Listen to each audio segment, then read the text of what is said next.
Bismillah walhamdulillah wassalatu wassalamu ala Rasulillah wa ala alihi wa sahbihi wa mawalah. Subhanaka la ilma lana illa ma 'allamtana innaka antal alimul hakim.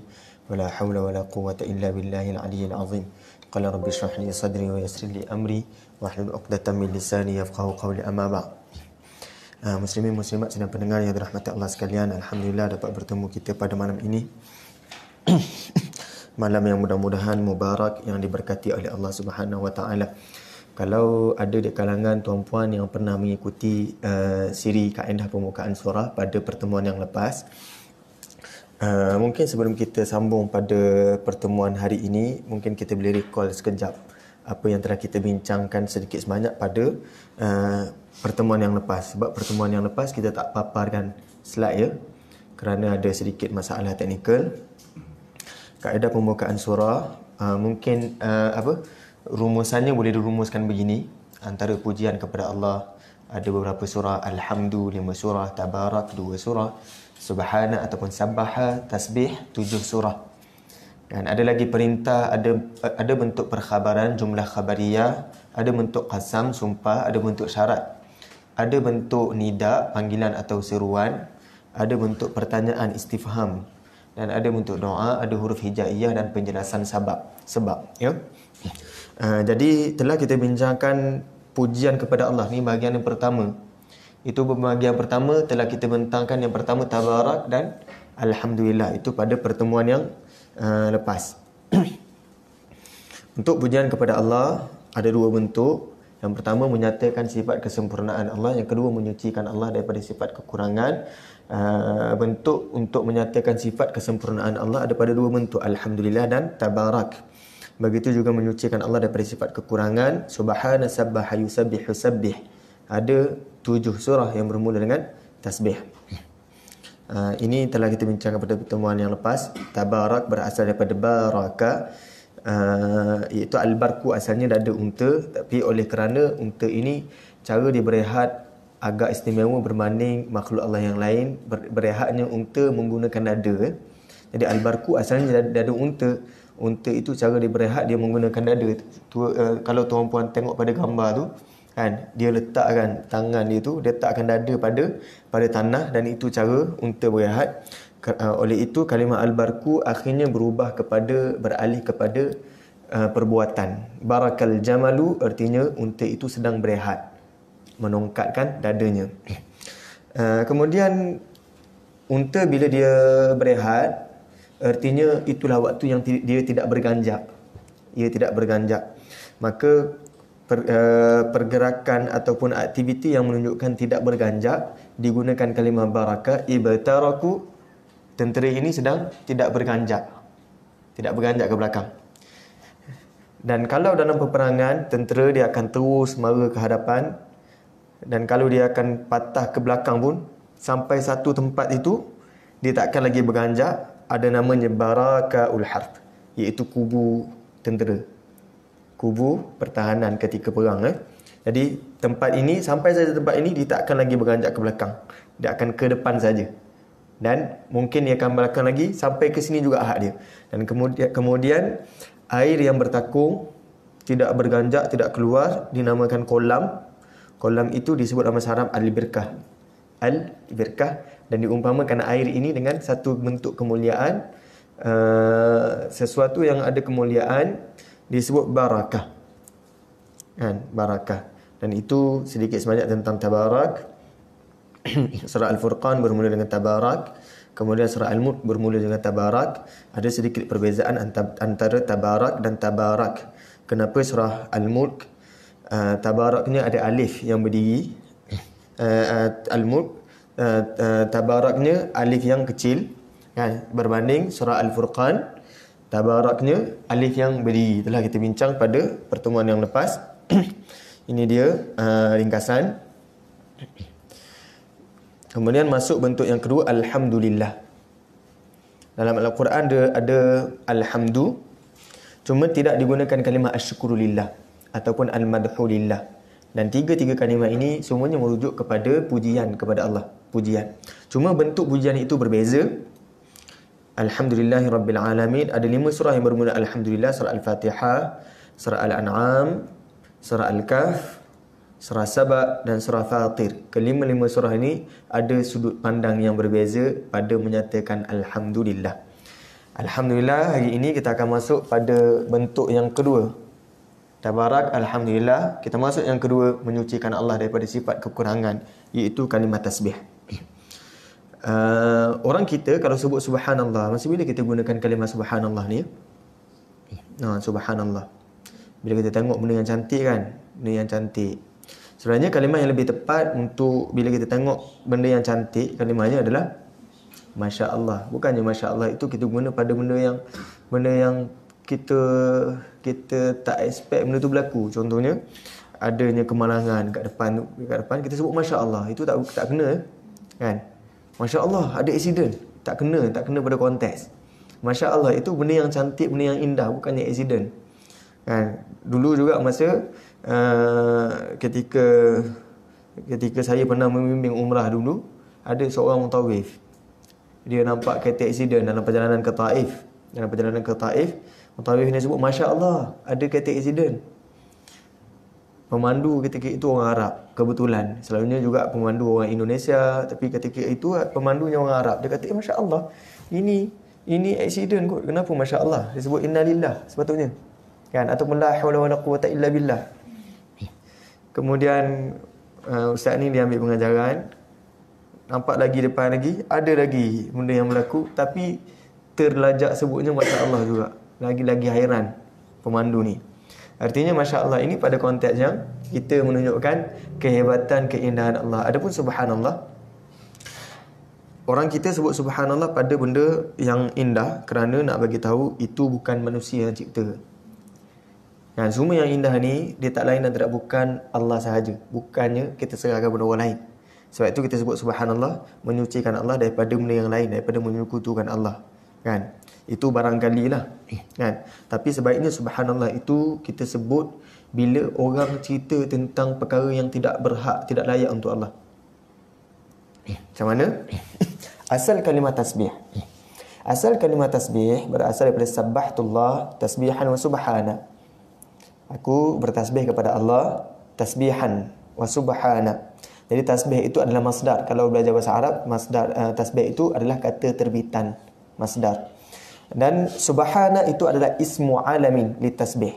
Di isim alam, kata nama yang lahir daripada tasbih dibentuknya subhana.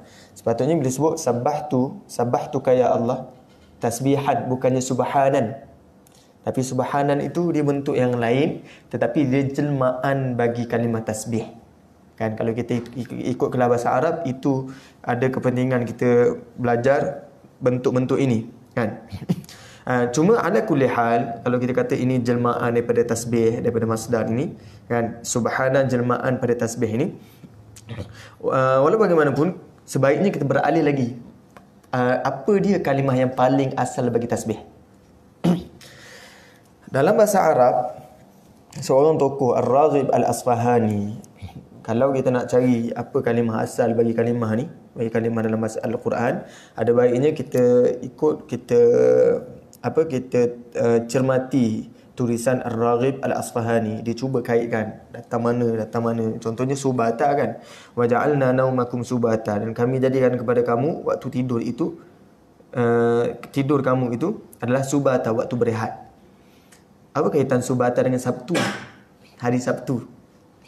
Jadi Ar-Raghib Al-Asfahani dia ada huraian yang cantik tentang Sabtu, hari Sabtu dan hari berehat. Kan? Katanya kalau saya potong rambut, sabattu sya'ri, saya potong rambut saya. Saya potong rambut saya, sabattu, kan? Sabata artinya potong. Dan disebut oleh Ar-Raghib Al-Asfahani, dikatakan ada satu riwayat yang menyatakan bahawasanya bila Allah cipta langit dan bumi ini selama berapa hari? Selama 6 hari. Maka hari yang ketujuh itu adalah hari yang terputusnya penciptaan. Maka hari yang terputusnya penciptaan itu namanya hari Sabtu. Kan? Dan dalam satu minggu, mahu atau tidak, dia kena ada satu hari yang kita dapat cuti. Jadi jangan heran kalau buat program hari Sabtu, kadang-kadang kita rasa malas nak pergi. Ataupun dia salah satu tu mesti kena ada juga hari cuti. Kalau dia buat dua-dua hari Sabtu dan Ahad program, payah orang nak datang. Jadi itu kata Ar-Raghib Al-Asfahani. Barangkali ada kesilapannya, kan? Tapi bila kita perhatikan ada betulnya juga kan. Ada sudut yang betulnya. Jadi as-sabahu kata Ar-Raghib Al-Asfahani, as-sabahu sabahani. Sabaha tanpa tasydid. Tadi yang disebut sabaha, ini sabaha. Sabaha ini artinya pergerakan yang laju. Al-marru sari'. Pergerakan yang laju dalam air. Artinya apa? Berenang. Kan? Sebab itu kalau tuan-tuan belajar bahasa Arab ada asbahu, saya berenang. Kan? Sibaha, berenang. Wa fil hawa, dia tak semestinya dalam air. Di udara juga kalau ada pergerakan yang laju digunakan kalimah sabaha, pergerakan yang laju. Dan dikatakan sabaha sabahan wa sibahatan. Kalau belajar bahasa Arab, sabaha masdar dia sabahan ataupun wasibahatan, itu masdar baginya. Masdar baginya. Dalam Al-Quran, ni mohon maaf ya, sebenarnya terjemahan ni saya tak ubah. Terjemahan ni saya copy paste, saya tukar ayat ni. Terjemahan tu saya tak ubah. Jadi terjemahan tu bukan terjemahan yang serasi dengan ayat Al-Quran. Okey, dalam Al-Quran dalam surah Al-Anbiya dia gunakan kalimah sabaha, artinya bergerak laju. Wa huwa alladhi khalaqal laila wan nahara wasyamsa wal qamar. Dan dialah Allah yang menciptakan al-lail malam, wan nahar dan siang, wasyamsa matahari dan bulan, wal qamar kullun fi falakin yasbahun. Semuanya itu di falak yasbahun, masing-masing beredar, bergerak. Dan ini bergerak laju. Ini terjemahannya bukan terjemahan bagi ayat ni ya. Okey.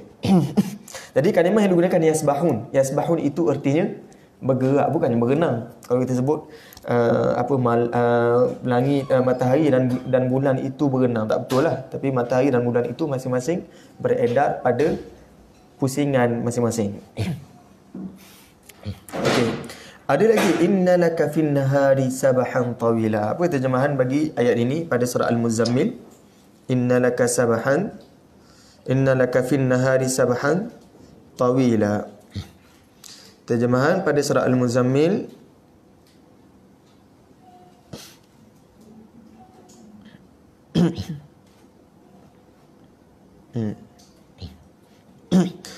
kami galakkan engkau dan umatmu beribadat pada waktu malam. Ini tafsirannya. Kerana sesungguhnya engkau pada siang hari mempunyai urusan-urusan yang penting, yang panjang, urusan-urusan yang panjang kira bicaranya. Sabahan di sini adalah kerja kan. Artinya di waktu siang kita ada kerja, pergerakan kita tu, pergerakan yang laju kan. Pergerakan kalau tak laju pun dia panggil pergerakan yang cekap kan, yang cekap. Jadi di situ sabahan di sini artinya pergerakan.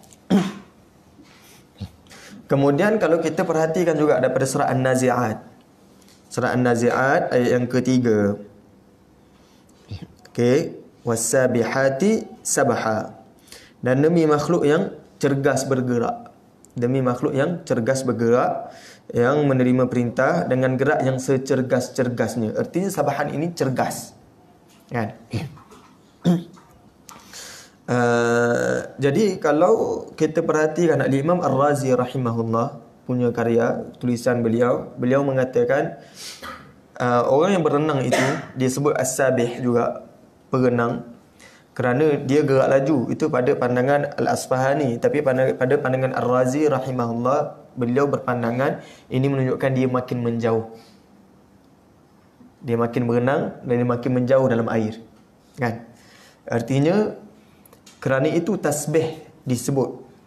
Tasbih ni artinya tanzihullah ta'ala min kulli su'. Menjauhkan Allah Ta'ala daripada semua perkara yang buruk. Artinya benda yang tak baik, benda yang buruk tidak dikaitkan dengan Allah Ta'ala. Dan adab ketika membaca Al-Quran, ketika waqalu ittakhadallahu walada.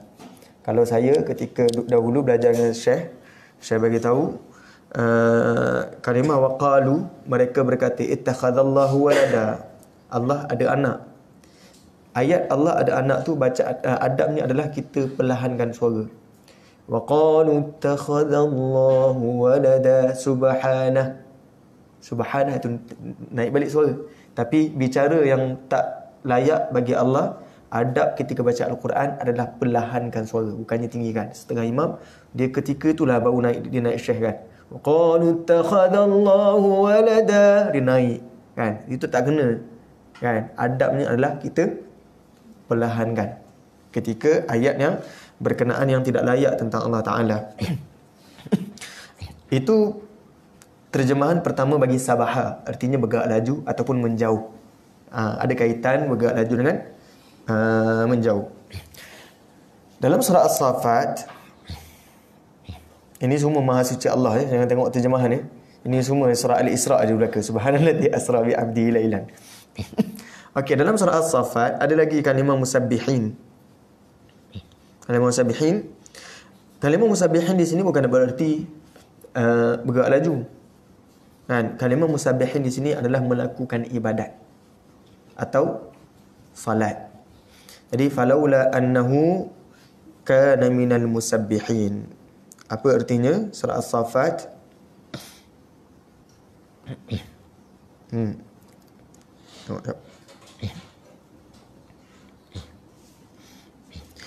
Maka kalaulah ia bukan daripada kalangan orang-orang yang sentiasa mengingati Allah. Falaula annahu, kalaulah dia bukan, annahu dia kana minal musabbihin, daripada orang yang sentiasa mengingati Allah. Artinya musabbihin ini dia melakukan ibadat salat dan dia selalu mengulang-ulang, sentiasa berzikir pada Allah. Jadi ini terjemahan kedua bagi musabbih, tasbih kan. Tadi yang pertama dia gerak laju, dan kata Al-Imam Al-Raghib Al-Asfahani, kata beliau, kerana itu kalau orang yang betul-betul laju bertindak cergas dalam mengamalkan ibadah, kita panggil dia ni orang musabbih, orang yang bertasbih. Di sini musabbih melakukan ibadat atau salat, dan kerana itu kalau tuan-tuan perasan, jangan heran ada kalimah salat sunat. Orang Arab disebut sabahah. Salaita sabahah, awak dah solat sunat ke? Kan? Tapi sekarang ni yang tersebar luas, mereka tak sebut sabahah, mereka sebut salaitan nafilah. Kamu dah solat sunat ke? An-nafilah. Tapi memang dia orang takkan guna salaitas sunnah, itu lagi pelik lah. Kan? Kamu dah solat sunat ke? Itu memang tak guna. Kan? Yang guna adalah salaitan nafilah. Kamu dah solat nafilah ke? Dah solat sunat? Kan? Sebab itu surah Al-Anfal diberi nama. Kan? Surah Al-Anfal namanya Al-Anfal, harta rampasan perang. Kalau kita perhatikan ada kalimah lain untuk Al-Anfal, ghanimah, harta rampasan perang. Kenapa surah itu bukan bernama ghanimah tapi namanya Al-Anfal? Kerana Al-Anfal itu nafala, naflun artinya lebihan. Al-Anfal artinya lebihan, bonus. Jadi kalau tuan-puan tahun ni dapat bonus daripada kerajaan Selangor, kan? Kita katakan ni Anfal kita, Anfal. Dan kerana itu jangan heran, asalnya Allah bagi tahu Anfal ni untuk Allah dan Rasul. Sebab bukan mereka, bukan umat Islam, bukan para sahabat yang merencanakan perancangan untuk pergi perang Badar. Mereka tak pernah sangka mereka akan pergi berperang. Bahkan sehingga dia kata kama akhrajaka rabbuka min baitika bil haqq. Seolah-olah Allah yang menghalau mereka daripada rumah mereka nak pergi berperang. Dan dalam peperangan pun mereka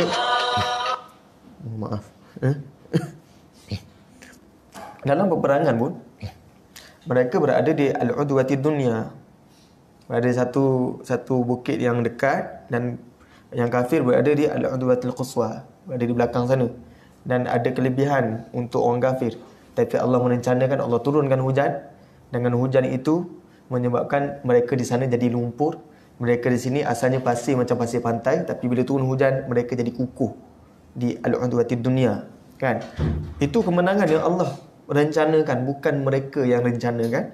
Dan susunan itu waman nasru illa min indillah, kemenangan itu daripada Allah. Maka bila turunnya Al-Anfal, dapatnya ghanimah ini, harta rampasan perang, itu lebihan sahaja. Mereka asalnya tak suka pergi berperang, bahkan turun ayat kata kutiba alaikumu al-qitalu wa huwa kurhul lakum. Disuruh kepada kamu untuk pergi berperang, tetapi kamu tak suka. Yang selalu kita baca, asa an takrahu syai'an wa huwa khairul lakum. Barangkali ada yang kamu benci perkara itu lebih baik untuk kamu. Kerana itu turun kerana mereka asalnya tak nak pergi berperang. Kerana kalau menang mereka, menang itu jadi bara kan. Kalah itu jadi abu. Begitulah kan. Jadi tak ada keuntungan. Sebab mereka baru melepasi fasa hijrah. Kan? Jadi itu kemenangan itu benda yang mereka tak sangka ini kan lagi dapat ghanimah. Itu lebihan bonus lah tu. Okey. Jadi musabbih ini dia melakukan ibadat ataupun solat. Lagi ada ayat yang tusabbihun bukan maksud melakukan ibadat, tetapi di sini memuji dan mengagungkan Allah. Ayat mana?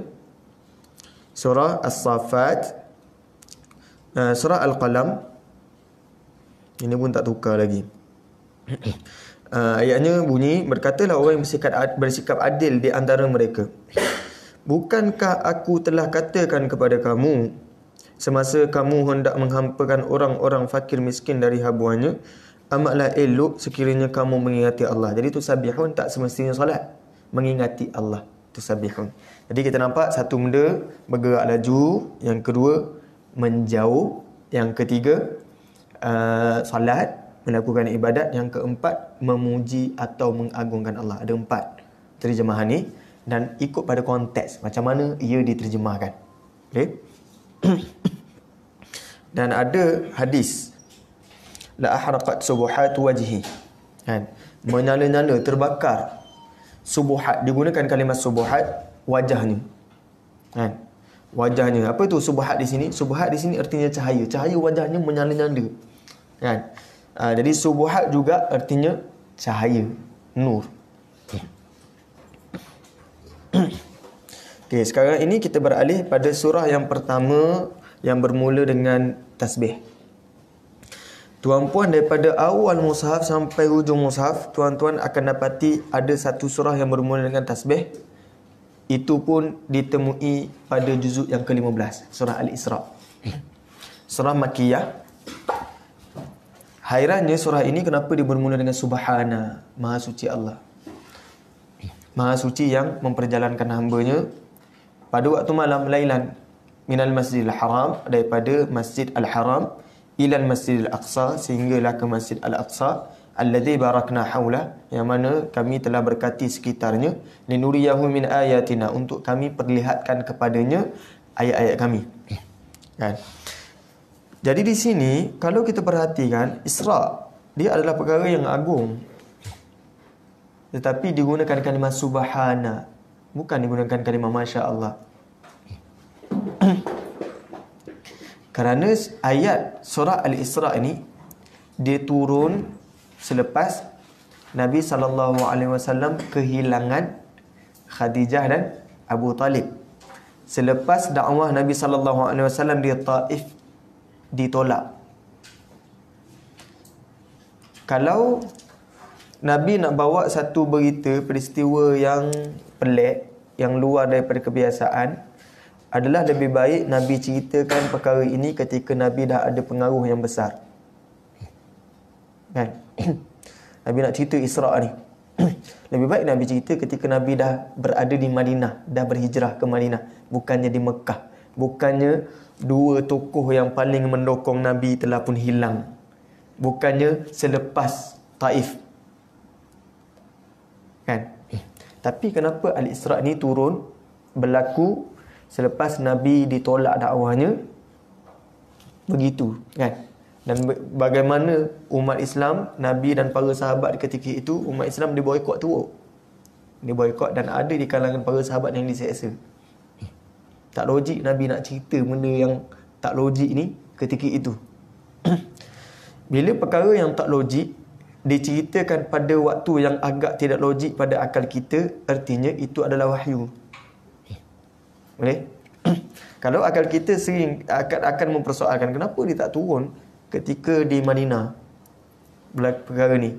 Dan kalau berlaku pun, kalau turun di Madinah, di Mekah, kenapa Nabi tak diamkan? Nabi cerita saja ketika Nabi dah ada pengaruh yang besar.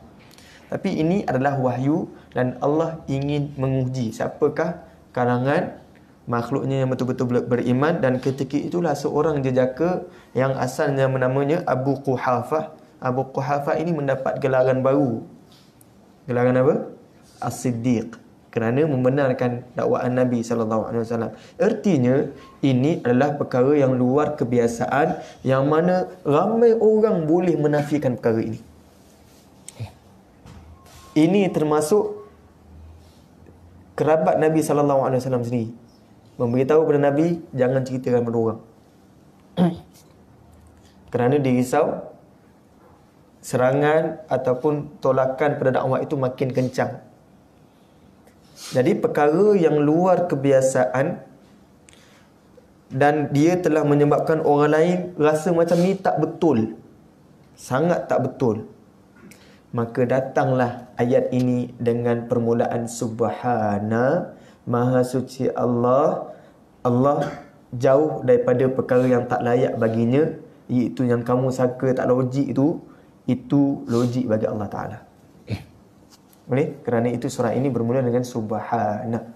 Dan ini juga boleh menjawab dakwaan orang-orang orientalis yang mengatakan ini peristiwa Isra ini adalah rekaan Nabi SAW. Kita boleh kata kalau rekaan Nabi, lebih baik Nabi ceritakan ini ketika Nabi berada di Madinah.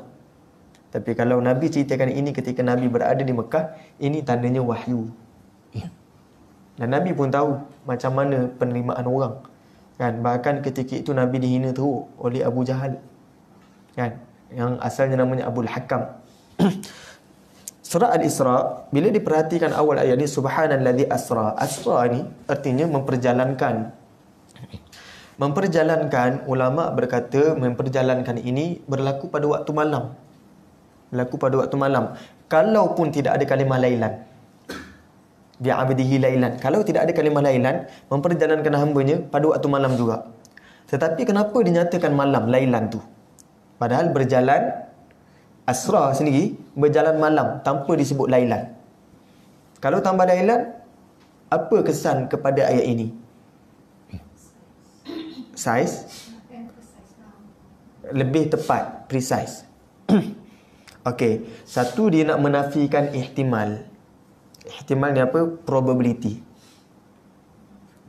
Kalau sebut berjalan malam, boleh jadi berjalan malam itu berlaku 2 malam, 3 malam, 4 malam. Dan orang Arab dulu memang kalau mereka merantau, mereka akan bermusafir pada waktu malam. Kerana waktu siang ni panas. Tuan-tuan pernah lakukan umrah ketika musim bulan 5, bulan 6 kan? Sebelum bulan Ramadan. Macam mana panas kan? Bulan Ramadan lagi panas. Jadi orang Arab, mereka suka berjalan pada waktu malam. Ini dijelaskan dalam surah At-Tariq. At-Tariq. Kenapa orang yang bermusafir itu, hayakumullah, kenapa orang yang bermusafir itu mereka digelar sebagai At-Tariq? Pengetuk, tukang ketuk. Taraqa, ketuk. Tariq, jalan. Dinamakan jalan kerana ada yang hentakkan kaki pada jalan itu, kan? Dan At-Tariq, mereka bermusafir pada waktu malam, mahu atau tidak, sekiranya perjalanan mereka terhalang oleh kerana dekatnya waktu pagi, mahu atau tidak mereka terpaksa mengetuk pintu. At-Tariq, kan? Kerana itu namanya At-Tariq. Dan juga dalam masa sama, mereka lah yang menghentakkan kaki pada jalan, menyebabkan jalan itu bernama Tariq, dan mereka At-Tariq juga, kan? Itu belum lagi kalau kita ceritakan tokoh, seorang tokoh dalam agama, bila dia berdakwah kan,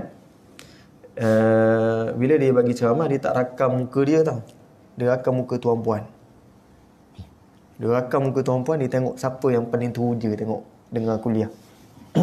Yang teranga kan, memang tak pernah tersengguk. Dan dia akan kaji biodata tuan-puan. Bila dia kaji biodata tuan-puan, setiap kali kalau dia musafir, dia akan sengaja untuk berhenti di rumah tuan-puan. Dia ketuk pintu. Dia mohon untuk menginap satu malam. Dan kita dah teruja dah, kan? Orang yang kita pernah teruja, dia datang nak duduk rumah kita satu malam. Kita benarkan. Kita lagi suka. Dan kita sorongkan bantal. Dia kata tak perlu bantal, tak perlu tilam. Dia nak tidur begitu je.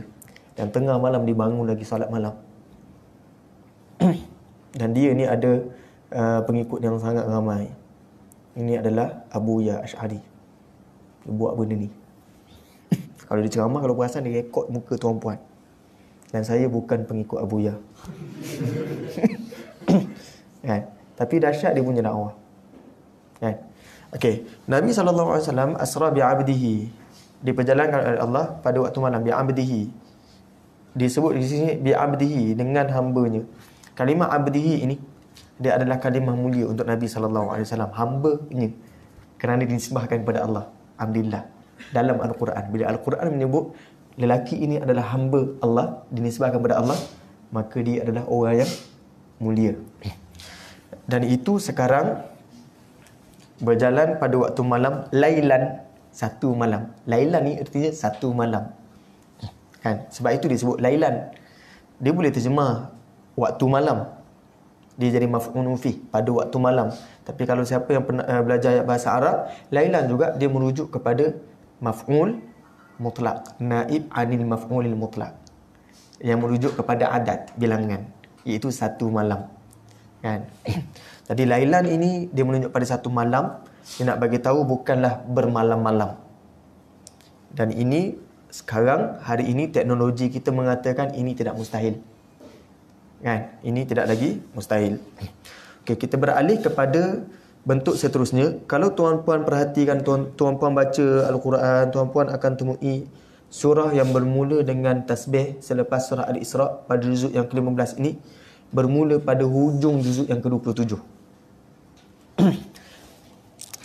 Yang mana pada hujung surah Al-Waqi'ah disebut fasabbih bismi rabbikal azim. Pada hujung surah Al-Waqi'ah disebut bertasbihlah dengan nama Tuhanmu Al-Azim, yang Maha Agung. Ini bukan terjemahan dia, saya ulang lagi sekali ya. Ini bukan terjemahan dia. Alhamdulillah. Di sini kalau Sahibul Manar Rashid Ridha ketika menghuraikan kalimah Bismillahirrahmanirrahim, kenapa kena ada ismi tu? Kenapa kena ada ismi? Kalau tuan-puan rokok, apa bacaan kita? Subhana rabbiyal azimi wa bihamdi. Tidak kita sebut subhanasmi rabbiyal azimi wa bihamdi. Ismi itu tidak disebut. Kan? Tadi dibahaskan apa beza ismi rabbika dengan rabbika. Kenapa tak disebut fasabbih rabbakal azim terus? Rabbaka terus. Kenapa disebut ismi? Kan? Itu ada perbincangan dia, dan itu tidak akan saya jawab pada pertemuan ini. Dia ada perbezaan ismi rabbika dengan rabbaka. Ada pandangan yang kata dia sama saja. Ismi, nama Allah dan Allah. Nama Allah dan Allah itu sama. Kan? Tapi ada yang kata tidak, dia tak boleh kata sama nama Allah dan Allah. Kalau sebut dengan nama Allah yang Maha Pemurah lagi Maha Pengasih, dengan itu kalau kata mengambil berkat, kenapa tidak sebut dengan Allah yang Maha Pemurah lagi Maha Pengasih? Dibuang kalimah nama tu. Kan? Kalau ambil berkat. Tapi di sini sebut ismi kerana itulah yang menyebabkan benda yang pada sunnatul kaun, benda yang pada sifir alam dilihat tidak logik, tapi ilogik pada sisi Allah Ta'ala. Macam mana? Kalau sifir alam mengatakan yang kecil seringkali dikalahkan yang besar, dan yang besar tidak dapat dikalahkan oleh yang kecil. Itu akal kita. Tetapi betapa banyak gajah yang besar ditunggangi oleh budak yang kecil. Kan? Artinya sifir itu dah tak betul, tidak tepat. Dan betapa banyaknya manusia yang besar dikalahkan oleh seekor ular yang kecil. Dan betapa ramai juga wanita yang lebih besar takutkan lipas yang kecil. Kecil saja. Sifir alam mengatakan yang kecil seringkali dikalahkan yang besar. Betapa banyaknya peperangan, siri peperangan Talut melawan Jalut. Bilangan yang sikit mengalahkan yang banyak. Kalau kita belajar matematik, yang kecil tolak yang besar, dia melahirkan jawapan negatif. Artinya, benda yang berlaku kalau luar daripada kebiasaan, itu adalah memang kemampuan Allah Ta'ala. Allah mampu untuk melakukan benda itu. Maka fasabbih, bertasbihlah kepada Allah. Dia ni, dia mampu untuk ubah sunnatul kaun, dan akhirnya ada sunnatullah, sifir Allah Ta'ala, dan Allah terangkan sunnatullah pada banyak ayat Al-Quran. Contohnya dalam surah Al-A'raf ada sifir. Kalau tuan-puan belajar surah Al-A'raf, macam belajar sifir dah. Kan? Nabi Nuh berdakwah kepada kaum Nabi Nuh. Kaum Nabi Nuh musnah. Nabi Nuh dan orang yang mengikutnya berjaya. Teruskan lagi selepas Nabi Nuh. Siapa lagi? Nabi Hud. Kaum Nabi Hud. Kaum Nabi Hud musnah. Nabi Hud dan pengikutnya selamat. Teruskan lagi dengan Nabi Lut. Kan, Nabi Lut, kaum Nabi Lut. Kemudian musnah, selamat. Sifir tu. Itu sunnatullah. Itu sunnatullah. Jadi sebelum masuk surah Al-Hadid, pada hujung surah Al-Waqi'ah adanya ayat yang menceritakan bertasbihlah.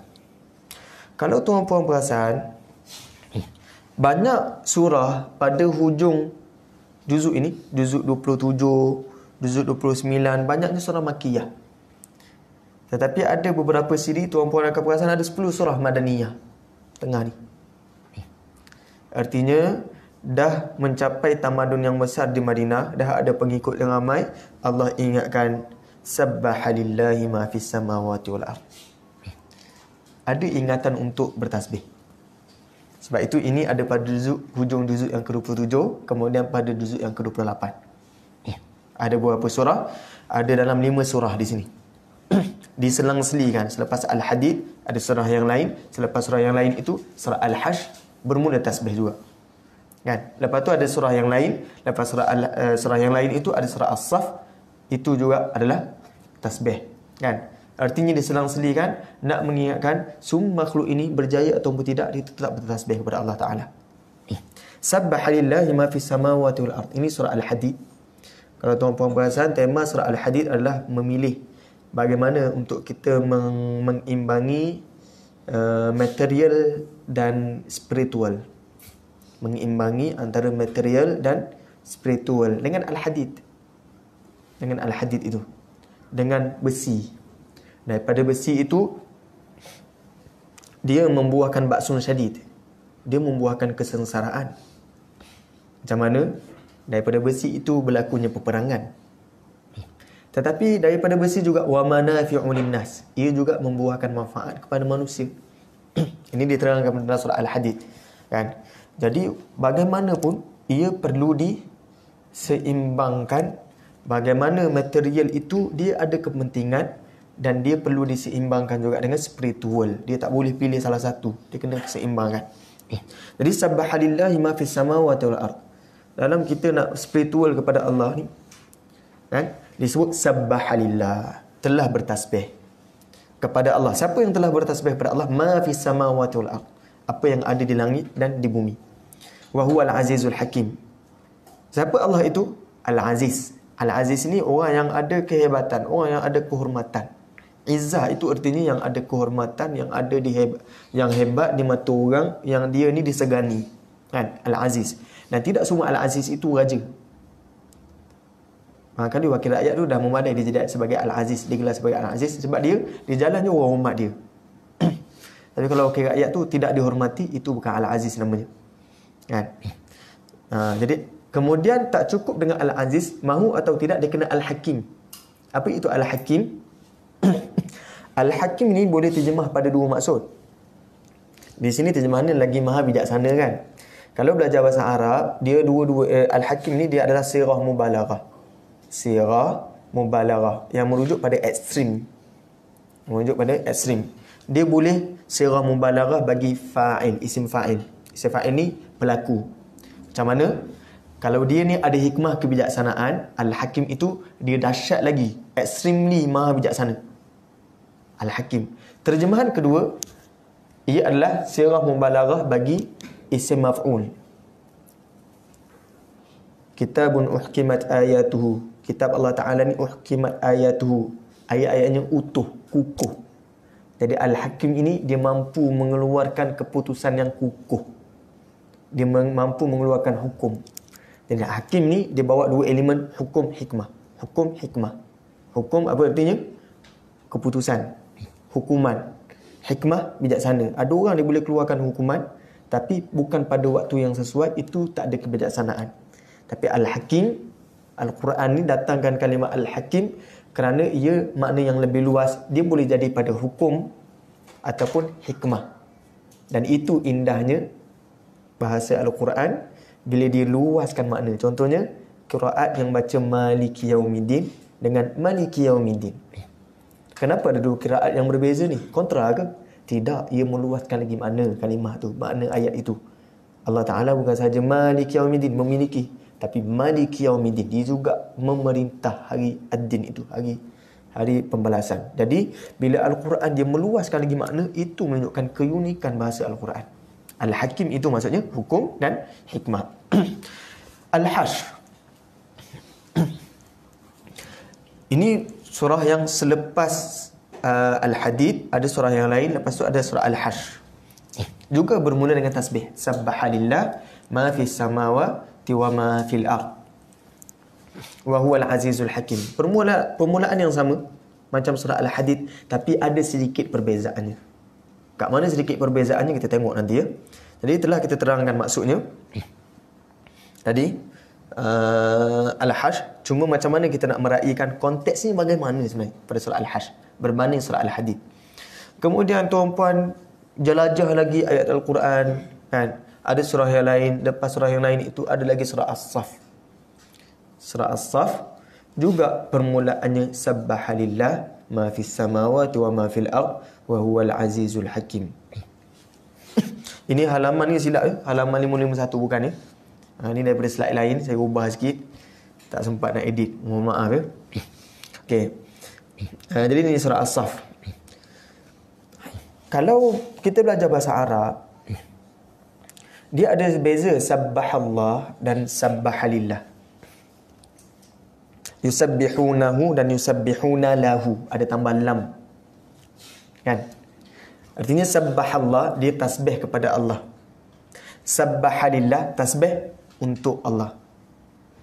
Apa maksudnya tasbih? Tasabbahallah dia menyucikan Allah. Tapi kalau subhanallah menyucikan untuk Allah. Apa beza menyucikan untuk Allah, bertasbih untuk Allah dan bertasbih kepada Allah? Jadi itu ada sedikit perbezaan. Bila sebut adanya lam untuk Allah, itu artinya dia boleh bawa dua maksud. Yang pertama, tasbih itu diserahkan kepada Allah, disama macam subhanallah. Yang kedua, tasbih itu adalah untuk Allah, dibuat kerana nak dapat ganjaran daripada Allah. Kerana Allah, bukan untuk orang lain. Kan? Jadi lam itu artinya dia ada dua maksud, diserahkan kepada Allah. Yang kedua, lam itu tujuan dia kerana Allah je. Dia nampak Allah je masa tu. Sebab itu dia tasbih. Okey. Jadi, kenapa Al-Quran tidak gunakan subhanallah? Ada ayat yang menyebut laula tusabbihun tadi tu kan. Tusabbihun, puji Allah Ta'ala. Kan? Dan ada juga ayat yang guna sabbaha ini terus. Yusabbihunahu, sabbih isma rabbikal a'la. Kita tak sebut sabbih lillah ataupun sabbih lismi rabbikal a'la. Sabbih lismi. Kan? Kita sebut sabbih isma. Tasbih terus nama Allah. Kenapa tak ada lam dekat situ? Di sini ada lam. Dan di sini nak bagi tahu alam ini bila bertasbih kepada Allah betul-betul totally untuk Allah, ikhlasnya 100%. Tapi kalau sebut sabbihisma rabbikal a'la, bertasbihlah dengan nama Allah yang al-a'la, itu tuntutan yang lebih ringan untuk kita. Kalau disebut sabbih lismi rabbikal a'la, itu tuntutan yang berat untuk kita. Kadang-kadang kita tasbih, ada orang sebelah pun dah berhenti tasbih lah. Takut orang tengok.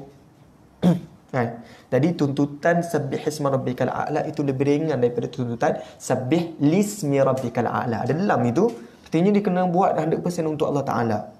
Jadi ini subhanallah dan subhanallah ada sedikit perbezaan. Nampak satu huruf saja, tapi ia membawa makna yang berbeza, impak yang besar. Jadi ini perbezaan antara surah Al-Hadid, Al-Hashr dan As-Saff. Apa perbezaan? Surah Al-Hadid subhanallahi ma fis samawati wal ard. Tapi surah Al-Hashr subhanallahi ma fis samawati wa ma fil ard. Ada tambahan wa ma fi pada surah Al-Hashr. Begitu juga pada surah As-Saff ada tambahan wa ma fi. Subhanallah, tuan-puan sedia maklum tadi dia tak guna subhanallah kerana ini totally untuk Allah Ta'ala. Dan semua makhluk yang ada di langit yang tak ternampak pada mata kita ataupun yang ternampak pada mata kita, mereka betul-betul totally ikhlas melakukan ibadat kepada Allah. tasbih kepada Allah, kan? Itu yang berada di langit. Tapi wama fil ard, ada juga Allah cerita wama fil ard, tambahannya, dan apa yang ada di bumi. Kenapa pada surah Al-Hadid tidak disebut wama fil ard terus wal ardi, manakala Al-Hash dan As-Saff masing-masing ditambah wama fi, dan apa yang ada. Kita perhatikan ayat selepasnya. Ini ayat yang kedua bagi setiap surah tadi. Kerana ayat yang datang selepas ayat itu pada surah Al-Hadid, lahu mulkus samawati wal ard. Bagi Allah, Allah memiliki mulku, kerajaan, as-samawat, kerajaan langit. Ini bukan kerajaan besuk ya, kerajaan langit, kerajaan ayah pin. Ini kerajaan Allah, kerajaan langit dan kerajaan bumi, wal ard. Artinya ayat yang kedua selepas surah Al-Hadid dia nak ceritakan tentang Allah, makhluk yang berada di langit dan bumi, tanpa disebut makhluk yang berada di langit dan makhluk yang berada di bumi. Beza ya. Artinya makhluk yang berada di langit dan bumi masing-masing bertasbih kepada Allah. Yang nak ceritanya di sini Allah Ta'ala. Siapa Allah Ta'ala ni? Dia memiliki kuasa, kekuasaan, kerajaan langit dan bumi. Nak cerita tentang Allah Ta'ala. Apa kerja Allah Ta'ala? Apa af'alullah? Yuhyi wa yumit. Menghidupkan dan mematikan. Lagi apa lagi? Wa huwa ala kulli syai'in qadir. Allah Ta'ala ini dia maha menguasai bagi setiap sesuatu. Itu surah Al-Hadid. Tapi surah Al-Hash, tuan-puan tengok apa kalimah apa yang dimerahkan itu. Allah nak cerita tentang penduduk bumi. Tadi surah Al-Hash Allah cerita dulu, Allah ni ditasbih, dipuji, disucikan oleh setiap makhluk yang berada di langit dan di bumi, dan makhluk yang berada di bumi. Ayat selepas itu Allah nak cerita tentang makhluk Allah yang berada di bumi. Huwallazi akhrajal ladzina kafaru. Allah lah yang telah menghalau keluar alladzina kafaru, orang yang kufur. Siapa orang kufur di sini? Min ahli kitab. Ini adalah Bani Nadir. Bani Nadir yang diusir keluar daripada Madinah. Jadi min diyarihim, daripada rumah mereka, li awwalil hash, pada ini kalilah, kan?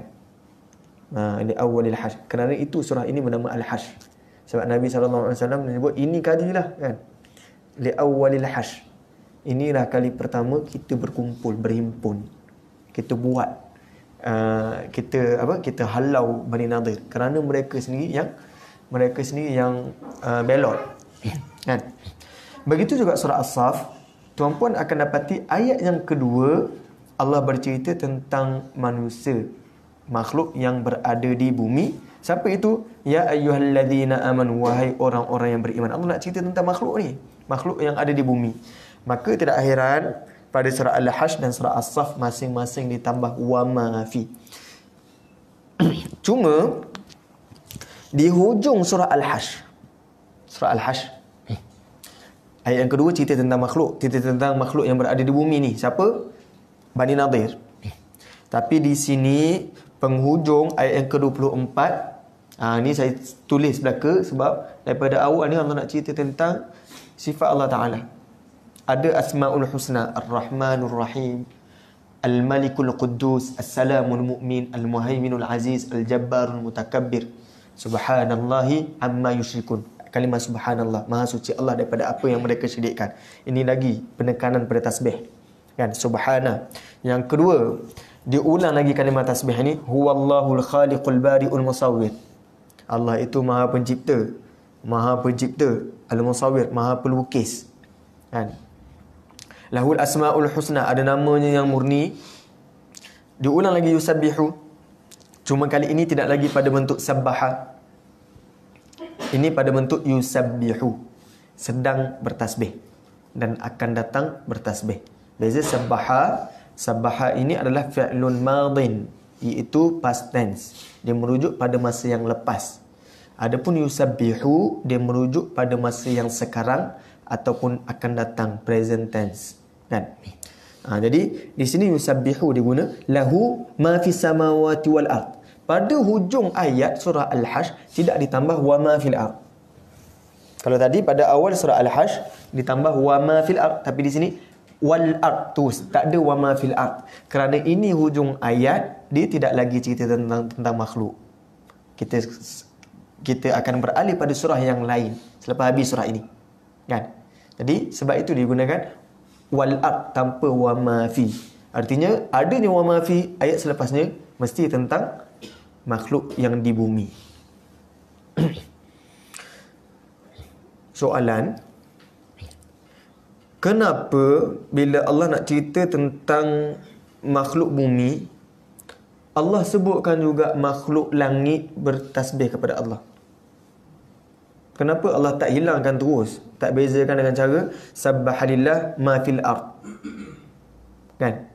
Ini dengan cara wa ma fi, ditambah wa ma fi itu baru nak cerita tentang makhluk bumi.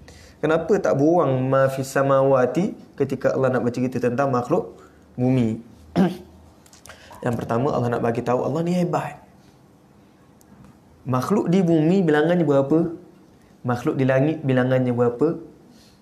Tahu atau tidak, bilangan malaikat jauh lebih banyak daripada bilangan manusia.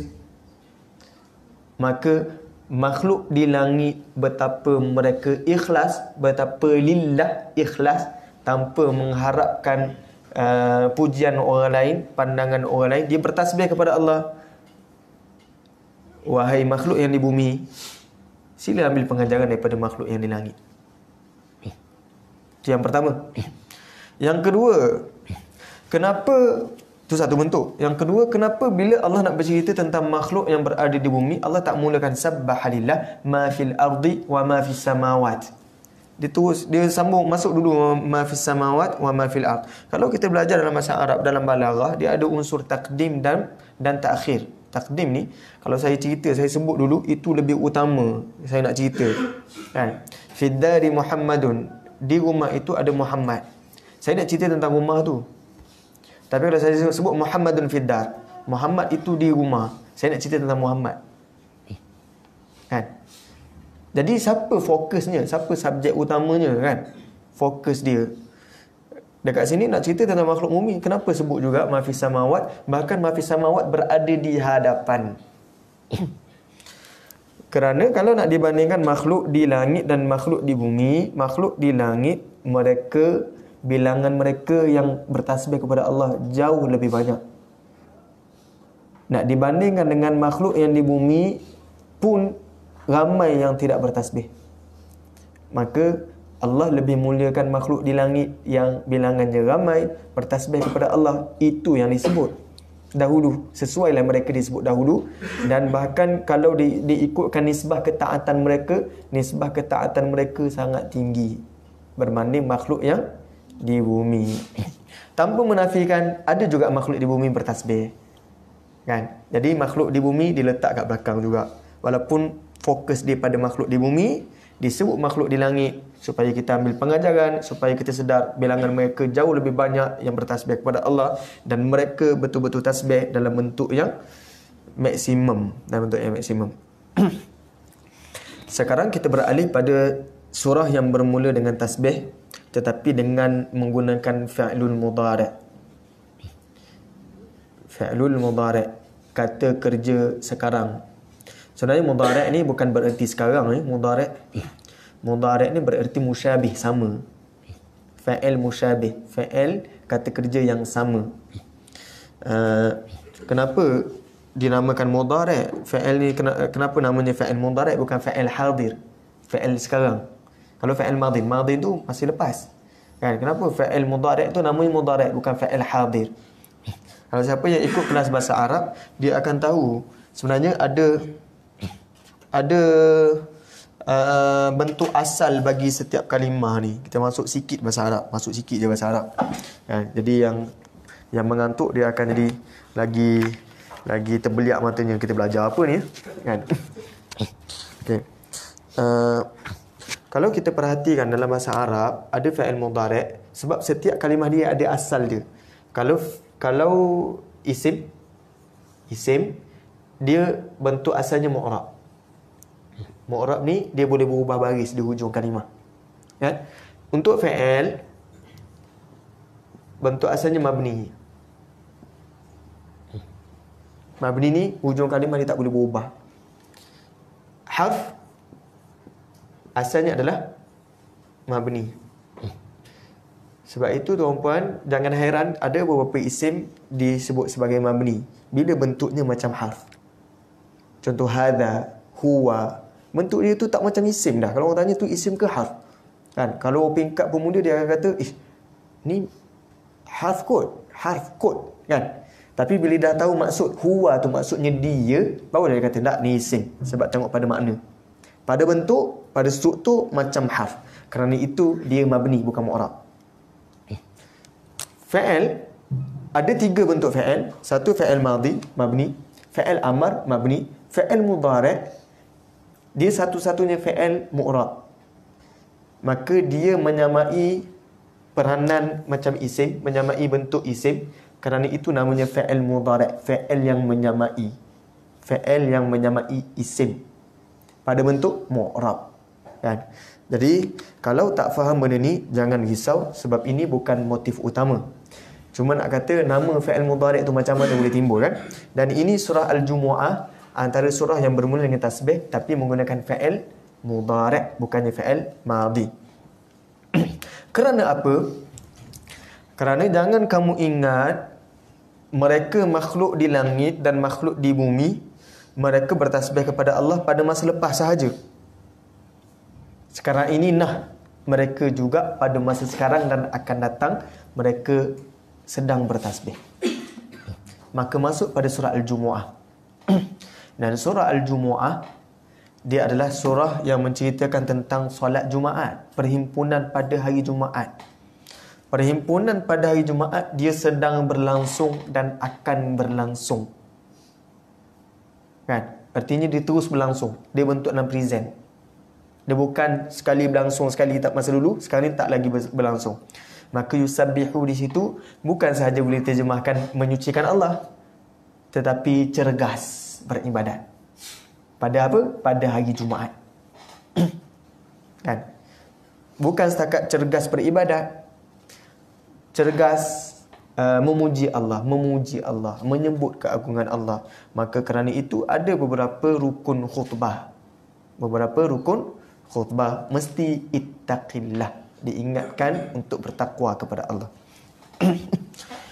Di sini digunakan wa ma fi juga, ditambah wa ma fil ard. Cuma bentuknya di hujung ayat bukanlah wa huwal azizul hakim, tetapi terus masuk al-malikil quddus. Sifat Allah Taala al-malik, iaitu raja. Dia beza raja dengan malik. Al-malik pemilik. Dia mahu atau tidak, dia kena ada dua-dua ni. Sebab ada raja yang tidak memiliki. Ada raja tetapi dia tidak memiliki hati rakyatnya. Kan? Jadi kerana itu hikmah surah Al-Fatihah dibaca dengan dua qiraat, kan, Malik dan Malik. Kerana Allah itu bukan sahaja raja, bahkan dia boleh memiliki. Kan? Semua yang ada ni milik Allah Taala.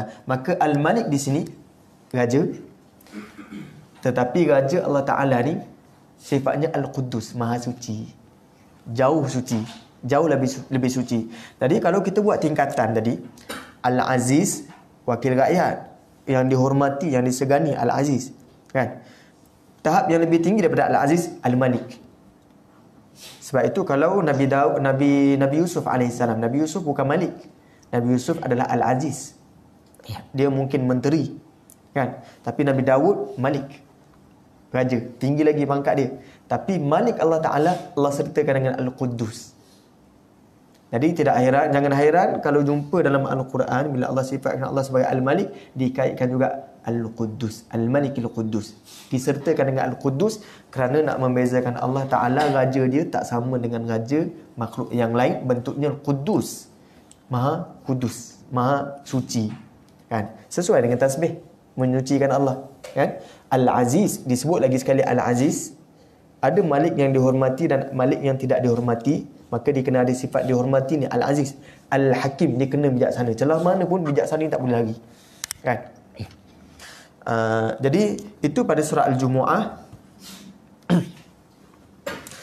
Dibandingkan dengan surah At-Taghabun, Yusabbihu lillah ma fis samawati wa ma fil ardh. Semua yang makhluk yang di langit dan makhluk yang di bumi sedang bertasbih kepada Allah. Sedang juga disebut yusabbihu. Lahul mulk. Bentuknya berbeza pada hujung ayat. Lahul mulk. Bagi Allah ini ada al-mulk. Ada pemerintahan. Walahul hamd. Adanya segala puji bagi Allah. Bagi Allah juga segala puji.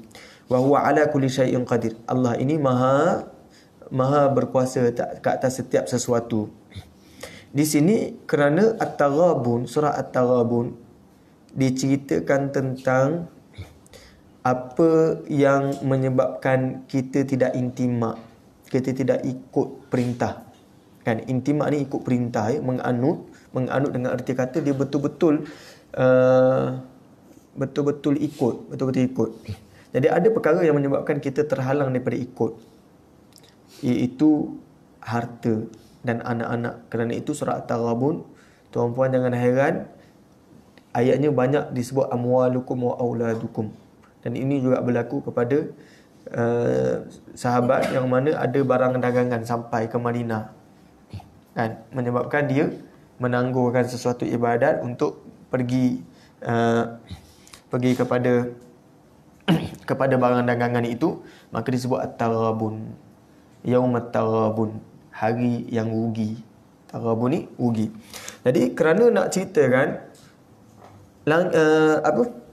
harta yang ada ni Allah yang tentukan, dan itu yang barangkali yang menyebabkan kamu tersasar daripada intimak, ikut perintah Allah, kan?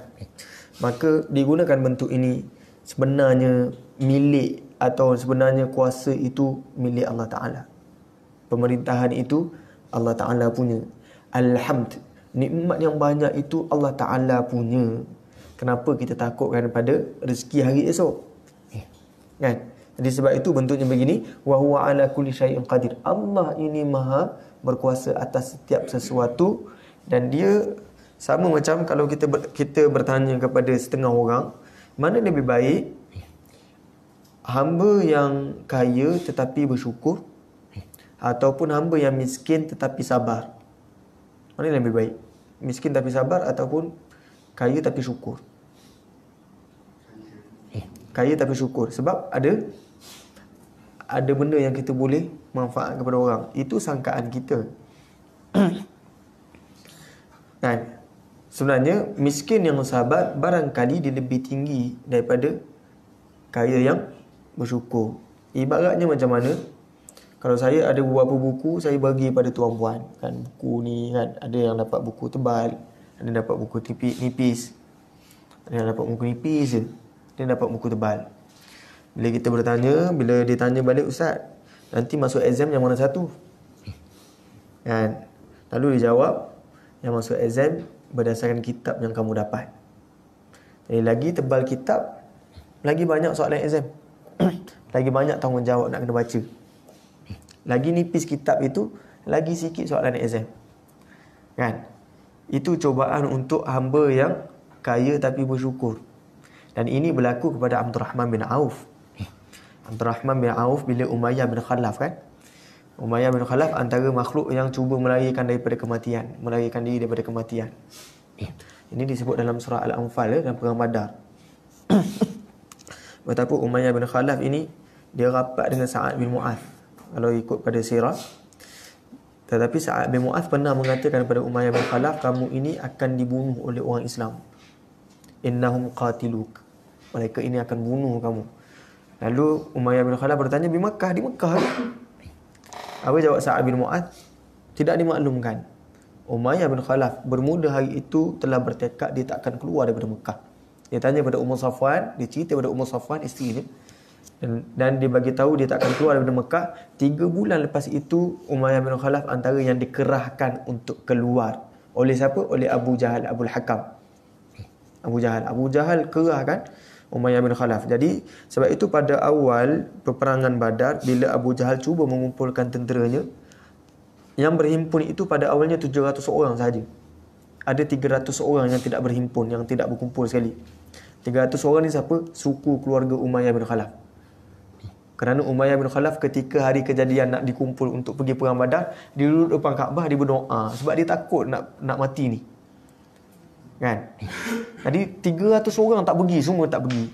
Lalu Abu Jahal ni geram lah. Abu Jahal dia kata, Abu Jahal dia ambil wangian wanita, perfume wanita, dibawa ke Kaabah, dibakarkan perfume itu. Lalu Abu Jahal bagi tahu kepada Umayyah, tatayyab, ambil wangian ni. Umayyah ketika itu merasa terhina. Apa Umayyah buat? Umayyah tanya, kenapa bagi wangian wanita? Abu Jahal kata, perangai kau pun tak ubah macam wanita, pengecut. Lalu Umayyah bin Khalaf digeram, dia balik rumah, dia ambil senjata dia, kan? Dia kerahkan untuk keluar. Tapi Umar Safwan tanya, serius ke nak keluar ni? Isteri Umayyah kata, ni aku keluar ni nak bagi semangat pada suku kaum saja pergi berperang, tapi aku akan perlahan-lahankan pergerakan. Tapi nak dijadikan cerita, Abu Jahal betapa mengekori Umayyah ni. Umayyah asal nak berhenti, nak perlahankan pergerakan, Abu Jahal kerahkan Umayyah, gerak sikit depan. Tak boleh nak berhenti. Sampailah betul-betul berada di tapak peperangan. Umayyah dinampak betapa ramainya pemuka Quraisy telah pun terbunuh. Umayyah jadi takut. Umayyah pergi kepada Abdul Rahman bin Auf. Umayyah kata kepada Abdul Rahman bin Auf, dia panggil dulu Abdul Amrin, dia panggil, wahai Abdul Amru. Lalu Abdul Rahman bin Auf dia tak nak sahut. Dia panggil, wahai Abdul Ilah, hamba Tuhan. Apa kata Abdul Rahman bin Auf? Disahut. Dan Umayyah bin Khalaf dia bagi tahu, aku ni ada ghanimah yang banyak, aku ni ada harta yang banyak. Kalau aku ditawan, tidak dibunuh, kamu boleh minta keluarga aku tebus aku menggunakan harta yang banyak dan kamu boleh jadi kaya raya.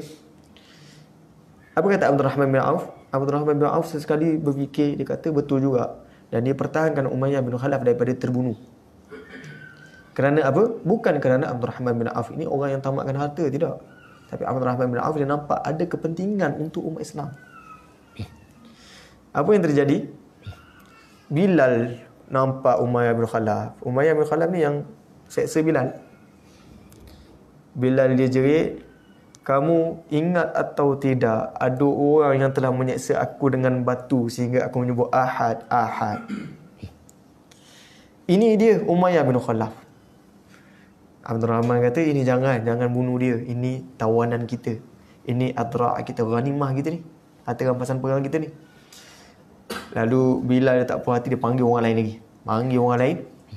Ni orang yang telah menyeksa batu pada aku sehingga aku sebut Ahad. Ini dia Umayyah bin Khalaf. Maka para sahabat sekitar 6 orang dia rasa geram nak bunuh. Abdul Rahman tak ada pilihan. Abdul Rahman bagi tahu kepada Umayyah bin Khalaf, Umayyah, kau baring, biar aku tutup selimutkan kau dengan badan aku. Supaya nanti kalau mereka nak tusuk, mereka tak boleh tusuk engkau. Mereka kena lalui badan aku dulu, baru boleh tusuk engkau. Tapi apa yang berlaku? Para sahabat masing-masing meniarap bunuh, tusuk Umayyah bin Khalaf. Dan Umayyah bin Khalaf mati dalam keadaan mati ditusuk dalam selimutan Abdul Rahman bin Auf. Kan? Mati yang dalam keadaan yang agak lucu, agak lucu, cuba mengelak daripada kematian. Artinya at-taghabun nak bagi tahu amwal aulad ini ujian daripada Allah. Ia barangkali boleh mengelakkan kita daripada intimak, daripada betul-betul committed kepada perintah. Maka kerana itu disebut yusabbihu lillah. Bila kita perhatikan, ada sedikit perbezaan pada sabbaha, surah yang bermula dengan sabbaha dan surah yang bermula dengan yusabbihu. Iaitu pada surah Al-Hadid dan surah Al-Hashr dan surah As-Saff, masing-masing ada ayat yang menceritakan tentang perang. Berbanding surah Al-Jumu'ah dia cerita tentang cara nak intimak, cara nak committed dalam perintah Allah Ta'ala, mahu atau tidak kita kena berhimpun pada satu hari satu minggu supaya kita ini dapat balik semangat untuk intimak. Kan? Al-Jumu'ah. Kalau At-Taghabun, peringatan apa yang boleh memesongkan daripada intimak. Dan dalam surah Al-Jumu'ah dan surah At-Taghabun tidak ada ayat yang ceritakan tentang perang. Kalau surah Al-Hadid ada ayat ini, ayat yang ke-10, wa ma lakum alla tunfiqu fi sabilillah. Kenapa kamu tidak mahu membelanjakan di jalan Allah? Walillahi mirathus samawati wal ard. Sedangkan bagi Allah itu adanya mirath, adanya warisan yang ada di langit dan di bumi. La yastawi minkum, kata Allah Ta'ala, tidak sama dari kalangan kamu, man anfaqa min qablil fath. Orang yang mana dia membelanjakan harta sebelum kemenangan. Wa qatal, dan orang yang pergi berperang. Artinya ada suruhan pergi berperang pada surah Al-Hadid. Surah Al-Hashr. Surah Al-Hashr Allah cerita tentang li'awwalil hashr. Artinya ini kalilah bagaimana Bani Nadir ini diusir. Jadi perangai Bani Nadir ini, perangai orang munafik dalam kalangan Bani Nadir kan, mereka ada perancangan untuk menghalau mereka, mengusir mereka, tapi ada golongan munafik yang tinggal di Madinah, dia cuba bagi tahu kepada Bani Nadir. Dan bila dimaklumkan kepada Bani Nadir, dia bagi tahu, kalau kamu akan berperang, kami akan tolong kamu. Munafik ni bagi tahu. Tiba-tiba pada hari kejadian, munafik itu tak turun sekali. Dan itu perangai orang munafik. Bila umat Islam ajak berperang, dia tak pergi. Begitu juga bila dia katakan dia akan sokong Bani Nadir, dia juga tidak pergi. Ini pada surah Al-Hashr. Huraian ini disebut pada ayat yang ke-12 hingga yang ke-14 ya. Tapi nak kata la yuqatilunakum jami'a. Mereka ni tak pergi berperang, tak pergi bunuh kamu. Semuanya orang munafik ni tak pergi juga. Disembang lebih, kata kau keluar, maksudnya kau kena pertahankan, jangan ikutkan syarat Nabi SAW. Tapi akhirnya sebabnya kami akan sokong kamu, tapi mereka juga tidak menyokong. Disebut yuqatilunakum, mereka tak bunuh kamu, mereka tak pergi, tak perangi kamu. Perangai orang munafik, pengecut, takut. Dan Al-Hashr juga cerita tentang perang kan. Begitu juga surah As-Saff. Bagaimana Allah menceritakan pada ayat yang keempat, sesungguhnya Allah sukakan orang yang pergi berperang pada jalan Allah dalam bentuk saffan. Dalam bentuk saffan, satu saf, satu barisan. Ka'annahum bunyanun marsus. Ayat ini ayat yang masyhur. Tetapi kenapa surah Al-Jumu'ah dan surah At-Taghabun tidak ada cerita tentang perang? Barangkali pengajaran yang kita boleh ambil, ini barangkali, ini ijtihad je, saya sebut barangkali ni ijtihad, ini yang disebut oleh beberapa tokoh bahasa Arab, tapi dia juga terjebak dengan bidang tafsir. Dr. Fadil As-Samirra'i. Kalau bagi setengah orang, dia lebih gemar baca karangan Dr. Fadil As-Samirra'i berbanding Salah Al-Khalidi pada sudut bahasa. Sebab dia memang orang bahasa. Kan, orang bahasa. Menyebut antara pengajaran yang kita boleh ambil, ini surah Al-Hadid, surah Al-Hashr, surah As-Saff yang cerita tentang peperangan ini bermula dengan sabbaha, tasbih yang telah lalu. Artinya peperangan ini memadai, telah berlaku pada masa yang lalu.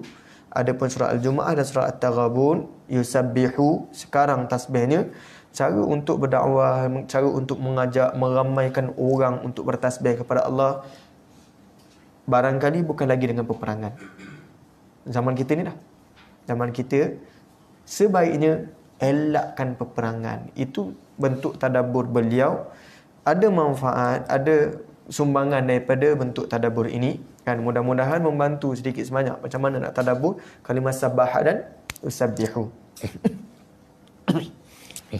Okey, kalau perhatikan hujung ayat bagi kalimah sabbaha yusabbihu ni, ayat ni.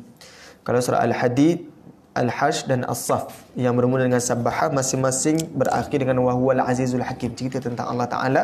Allah Ta'ala ni sifatnya Al-Aziz, dihormati, disegani kan. Al-Hakim, maha bijaksana dan maha mengeluarkan hukum, Al-Hukum kan, maha mengeluarkan hukum. Tapi surah Al-Jumu'ah Akhirnya Al-Malikil Quddus, Al-Azizil Hakim. Cerita tentang Allah ditambah lagi sifatnya. Sifatnya sebagai raja yang Quddus.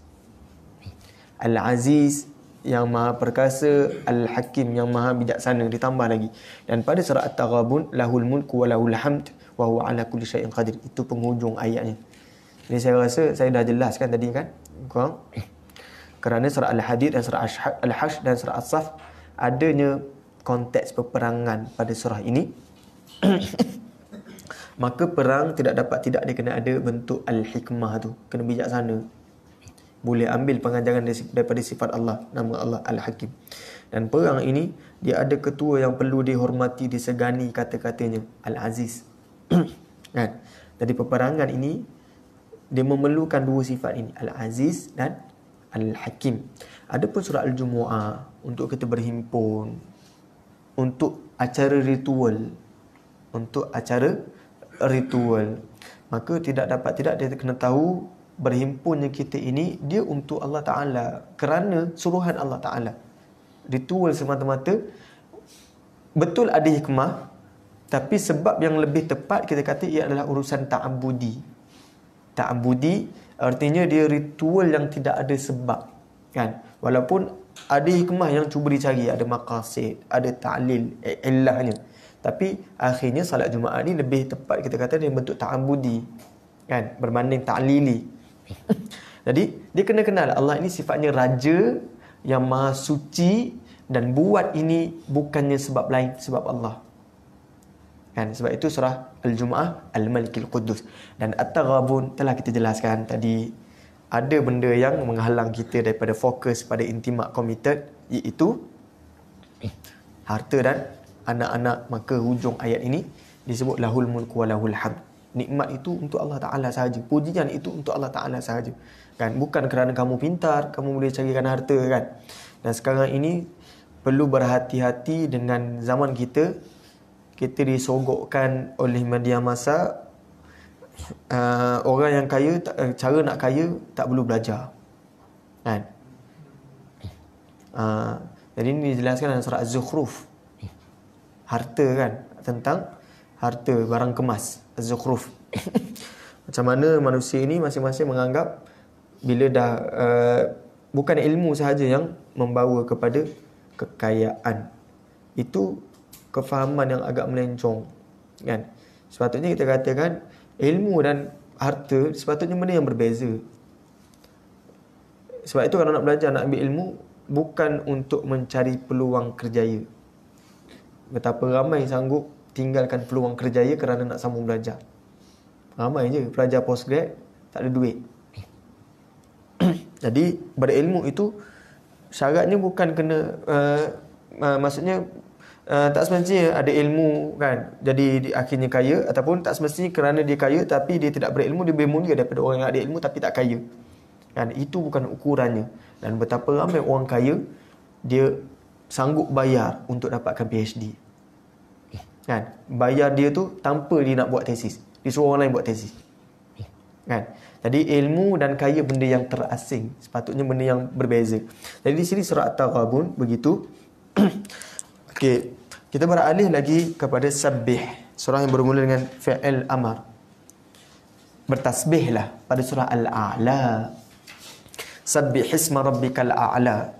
Bertasbihlah dengan nama Tuhanmu Al-A'la, yang maha tinggi.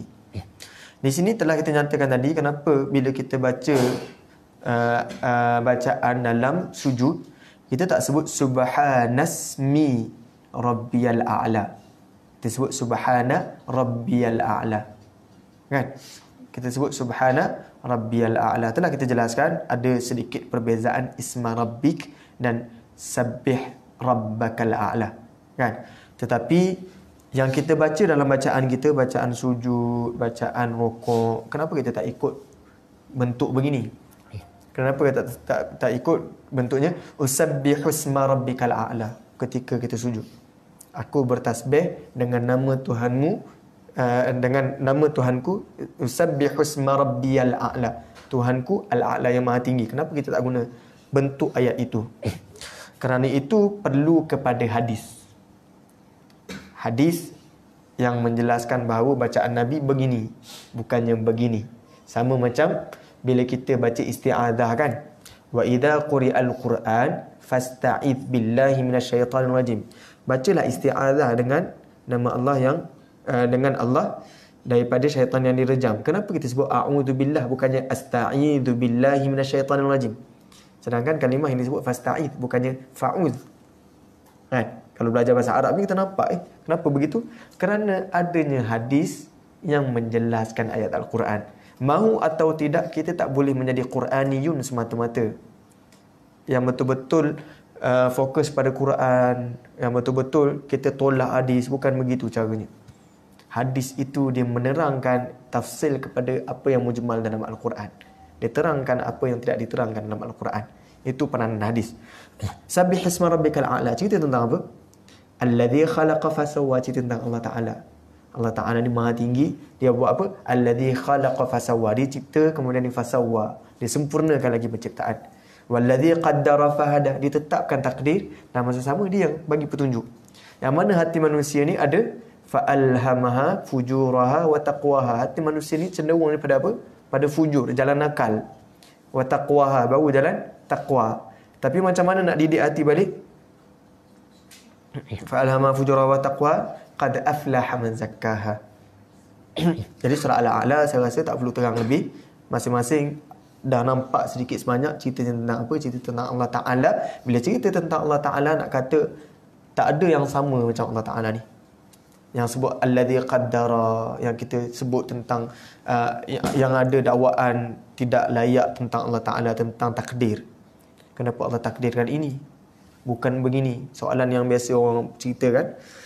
Allah itu maha besar dan maha berkuasa, maha mampu, maha qadir, maha khalik juga, maha pencipta. Ada kemungkinan atau tidak Allah mampu atau tidak Allah mencipta makhluk yang lebih besar daripadanya? Oh, soalan. Macam mana nak jawab? Allah itu Al-Kabir, maha besar. Al-Akbar, maha besar, paling besar. Tetapi Allah juga Al-Khaliq, maha pencipta. Mampu atau tidak Allah mencipta makhluk yang lebih besar daripadanya? Kan? Jadi sangkaan-sangkaan begini perlu diharmonikan balik, dididikkan balik dengan kalimah tasbih. Maha suci Allah daripada makhluk yang lebih besar daripadanya. Itu memang mustahil. Tak akan pernah berlaku adanya makhluk yang lebih besar daripada Allah. Itu tak akan berlaku. Adapun Allah sebagai maha pencipta, Allah memang mampu. Kan? Tapi itu tak akan berlaku kerana Allah itu maksimum. Bahkan maksimum tak boleh lawan. Atas lagi over maksimum itu kan, maha besar Allah Ta'ala. Jadi soalan itu soalan yang salah. Kan? Nak betulkan kefahaman yang silap pada Allah, mahu atau tidak tasbih balik. Okey, boleh Indahnya susunan Al-Quran, susunannya begini. Bermula daripada subhana, beralih kepada sabbaha, beralih kepada yusabbihu, sabbih. Susunannya teratur. Susunannya teratur. Dia tidak datang subhana, lepas tu sabbaha, lepas tu yusabbih, sabbaha balik. Tak ada. Dia datang susunan yang teratur. Untuk orang yang belajar bahasa Arab, dia akan tahu ada kelebihannya, ada keunikannya, keistimewaannya. Iaitu dia bermula dengan subhana, bentuk yang tidak terkait dengan masa. Tasbih Allah Ta'ala dalam surah Al-Isra, subhanalladzi asra, tidak dinyatakan siapa yang bertasbih. Artinya kalau ada makhluk, tak ada makhluk, ataupun sebelum Allah mencipta makhluk, Allah itu sudah bersifat maha suci tanpa ada makhluk. Dan begitu juga sama macam Allah itu maha sifatnya Al-Khaliq walaupun dia belum menciptakan manusia. Kan? Sifat Allah Ta'ala tu bentuknya permanent yang tidak berkait dengan masa pada awalnya, subhana. Maka perkenalan kita dengan Allah Ta'ala bermula dengan subhana. Allah ini walaupun tak ada makhluk, dia tetap sifatnya maha suci. Kan? Nah, bila kita dah galik, dah leka dengan pemerintahan kita, surah Makki kan, panjang surah Makki selepas Al-Isra, tuan-puan akan dapati banyaknya surah Al-Makki sampailah hujung juzuk yang ke-27, mula balik surah Madaniyah.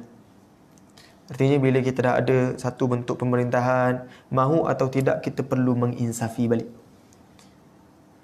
Kita asalnya tunduk dan patuh kepada Allah. Kan? Kerana itu jangan hairan kalau surah Al-Fath, idza jaa, surah An-Nasr. Ada beza surah Al-Fath, surah An-Nas. Ini surah An-Nas. Idza jaa nasrullahi wal fath wa ra'aitan nas yadkhuluna fi dinillahi afwaja fasabbih. Disebut fasabbih, kan? Jadi fasabbih, tasbih itu penting walaupun kita dah ada pangkat yang tinggi, walaupun kita itu Al-Aziz dan Al-Hakim, tasbih itu juga kepada Allah Ta'ala. Kan? Yusabbihu sabbih. Telah ada makhluk yang bertasbih kepada Allah. Yusabbihu, sekarang makhluk masih lagi bertasbih kepada Allah. Sabbih, kamu wahai makhluk, wahai hamba Allah, teruskan bertasbih kepada Allah. Sabbih. Itu susunan yang sangat cantik. Dan ini ada sedikit perkaitan yang disebut oleh Dr. Ahmad Naufal, kaitan dengan surah Al-Isra sampai surah Al-A'la yang bermula dengan musabbihat. Nampak ke tulisannya? Kan? Kalau nak tahu dengan lebih terperinci, ini ada dinyatakan dalam Kompas, buku Kompas 114. Dan ini promote buku Kompas 114. Mungkin ada komisen. Ini iklan yang tidak berbayar. Tapi ini nak kata Dr. Ahmad Naufal ada sebut dalam tafsir surah Al-Isra berkenaan kaitan, dan dia cuba kaitkan dengan pembukaan Baitul Maqdis. Pembukaan Baitul Maqdis. Masing-masing setiap surah ini dia ada kaitan dengan Baitul Maqdis. Sebab itu surah Al-Isra ceritanya tentang Baitul Maqdis. Kan? Sampailah surah Al-A'la. Perinciannya macam mana? Dapatkan buku Kompas 114. Ini susunannya. Kat mana surah Al-Isra? Surah yang ke-17. Surah Al-Hadid, tengahnya ada surah Al-Mujadalah ataupun Al-Mujadilah. Itu bukan tasbih. Lepas tu baru tasbih. Lepas tu tak tasbih. Tu maksudnya tasbih itu berulang-ulang. Kerana itu dalam surah Sad disebut Nabi Daud jadi malik yang berjaya, jadi khalifah yang cemerlang kerana dia ni awwab, kerana dia banyak tasbih. Awwab. Nabi Sulaiman khalifah yang cemerlang, pemimpin yang berjaya kerana dia awwab, banyak bertasbih. Nabi Daud, tasbih dia bukan dia seorang yang tasbih. Oleh kerana ada kemerduan suaranya, dia tasbih. Ada Al-Jibal, bukit bukau, gunung ganang turut mengikuti tasbih Nabi Daud AS. Tak cukup dengan itu, disebut lagi burung-burung juga berkicauan mengikuti tasbih Nabi Daud AS. Firman Allah, kullun lahu awwab. Semuanya bertasbih. Maka penting tasbih kepada Allah Subhanahu wa taala.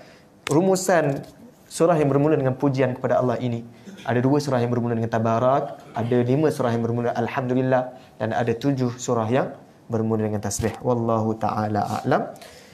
Ada soalan? Alhamdulillah, mudah-mudahan tuan-puan barangkali adalah dapat sedikit manfaat daripada perkongsian saya. Dan saya sudah tentunya dapat banyak manfaat daripada pertemuan bersama tuan-puan. Alhamdulillah, mudah-mudahan pertemuan kita ini diberi keberkatan oleh Allah, dikurniakan rahmat dan barakah. Wallahu ta'ala a'lam. Assalamualaikum warahmatullahi wabarakatuh.